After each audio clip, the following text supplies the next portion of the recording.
Timbog sa kamay ng kapulisan ang dalawang suspek sa pagbibinta ng illegal na droga dito mismo sa police station ng Villanueva ngayong Pebrero City 2024.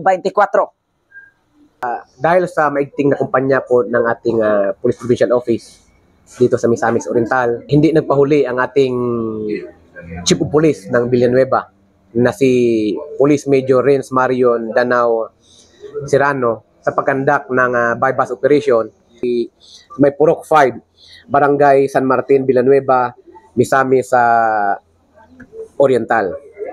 Nulit up sa fight against illegal drugs. Kaya ang ating provincial director nag-create ng direktiba sa ating mga chief of police, 22 police station na hindi hinto sa pag-aresto na involved sa illegal drugs at any other crime. According to our provincial director na dahil sa illegal na droga, pag-commit ng krimen. Kaya hindi talaga pinapahintulutan ng ating provincial director na titigil tayo sa pag-huli ng mga involved sa illegal drugs. Kaya yun din ang nasunod ng ating mga police station na naglalaan sila ng mga tracker team.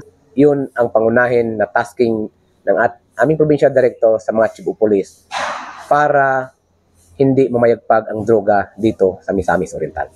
Mula dito sa Villanueva Municipal Police Station na Misamis Oriental, ako po ang inyong Police News Network Correspondent, Patrolman Jules Subsuban, alagad ng batas, taga-taguyod ng Balitang Pulis.